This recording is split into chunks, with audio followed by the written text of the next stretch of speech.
So it sounds like your teacher has assigned you an essay on essaypop. No problem. We'd like to make that very, very easy for you. We'll start off by showing you how to use the writing frames in this video. So every time you log in, you're going to end up on this page here. This is your assignments page. As you can see, you've got a lot of tabs here. You can always get to the assignments page by hitting the essaypop logo, by the way. What you'll do is you'll scroll through and you'll click on the one that you want to start writing or continue writing. When you do click on a title, it's going to take you to this view right here. This is called the title card, and it's where you will be writing your title, putting your name, teacher's name, date, and all that good stuff. You're also going to find a lot of useful information here. For example, you'll find the prompt here, any resources your teacher left for you to look at, even the criteria to be successful. Up here, and this is really important, you have an area where you can mark the assignment as complete. This is where you will allow yourself to be open to feedback in the Hive. We'll talk about the Hive a little bit later. And then, of course, when you want to start writing, you can click here at Start Writing. Or if your teacher has assigned you a pre-write, or if you'd like to just do your own pre-write, this will take you to kind of a Jamboard style whiteboard with Post-its where you can do a little bit of brainstorming. So when you hit the Start Writing button, it is going to take you to your writing area. And this is where the magic sort of happens. This is where you're going to be writing. And the cool thing about essaypop is you write in these individual frames. We call them writing frames. And as you can see here, each writing frame has kind of a different job. This is a multiple paragraph essay, so this is going to be what your introduction is going to be looking like. And when you navigate an essay like a multiple paragraph essay, you do so from the top up here. So there's my intro, body paragraph, conclusion, and you can go through your essay like this. The nice thing is the whole time you're writing the essay, it is being sort of pieced together in an MLA formatted doc. So this is what your essay is going to look like. It's still color coded here. You can turn the color off if you'd like to, print it. And you can always export it to a PDF or a Google Doc, which is nice if you are a kid that's using Google Classroom, because then you can just simply export it and put it into your teacher's assignment folder.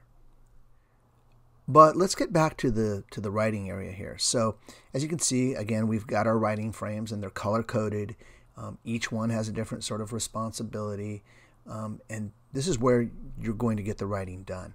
And what's kind of cool is you can always add another element. If I click here on this menu, you can see every part of an essay, bridge, closer, interpretation. You're going to learn about all these things. I can add these. So let's say I want to add, for example, another piece of research. So I'm going to do that right here. You can see I'm going to add another piece of proof or evidence, also known as research. So I can add these at will. I can also delete them. In addition to that, I can move these around. So I can take the parts of my essay and I can move them wherever I want them to go. And that's kind of handy. Even this paragraph break here can be moved. So even after I've written, if I want to move a piece around, if I want to take a piece of evidence and put it somewhere else, or a piece of analysis and put it somewhere else, I can easily do it. And it's still moving with me as it gets converted into a Google Doc. Also, if I need help, there's a lot of ways to get help inside the essaypop system, even if your teacher's not around to help you. So one thing I want to show you here is, let's say I'm doing my thesis statement and I've kind of forgotten what a thesis statement is or what it does. You'll notice here when I click on the word thesis statement, it's going to give me a really, really good explanation of what a thesis statement is and what it does. And also I'm looking at different models here that I can read. And, it's red, it's all color coded and ready to go, contextualized. So this is really, really useful when it comes to getting the help that I need. And it's right there. It never takes me away from my writing, which is nice.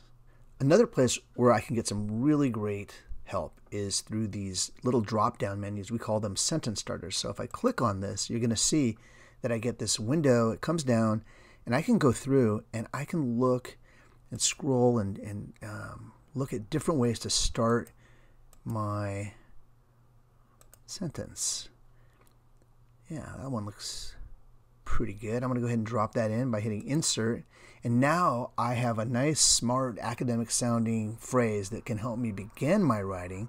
And that also is really, really helpful. So check that out as well. So you'll notice that you've got a bunch of little tabs here in your sidebar. The sidebar, you can open it up right here and close it if you would like to. Let's just go right across. Right here we have a notepad.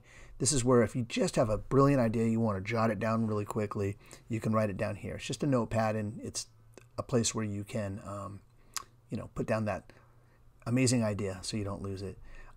This little light bulb here, if you do a pre-write, and we'll look at the pre-write a little bit later, but if you did a pre-write, all your notes from the pre-write are going to be here for where the light bulb is.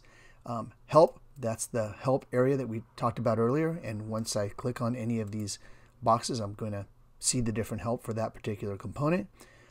Exclamation point, really important. This is if you want to look at that prompt really quick, review it, look at the criteria. This is also going to be where all your teachers' resources are, links to things that you're going to need for the assignment. And then the pin is an area where when you're in the Hive and somebody leaves you an amazing comment and you don't want to forget it, you want to kind of folder it away, you can pin it, and then that comment from the Hive is going to end up here where the little pin icon is. And now let's take a look at the top row here. So number of things you need to know. If you want to go to your writing, you can click, short response. It might say intro. This area here will always take you back to your writing no matter where you are in the app. If you click on the light bulb, that's going to take you to any brainstorming that you did, okay? And then you can go right back to your writing as I've done here. The eyeball icon, as we've said, shows you your MLA formatted document. If you are done, and you're absolutely done, and you want to show the teacher that you're done, go ahead and click the check mark here. This will indicate that you're done, and your teacher will see that on his or her end, okay? Finally, the Hive. The Hive icon will take you to our social and collaborative environment. This is where you're going to be getting feedback about your writing from your teacher and from your friends. And remember, you can always hit the essaypop logo, and that will always take you back to your assignments page. So that's pretty much all there is to it as far as where you're going to be writing, how to use the writing frames, how to play with them and get help and all that other stuff. Next up, we're going to show you how to use the Hive. That's the new component that you're really going to love, because that's where all the action kind of happens. That's where you're going to be with your peers and your teacher. It's a ton of fun, and we'll take you there next.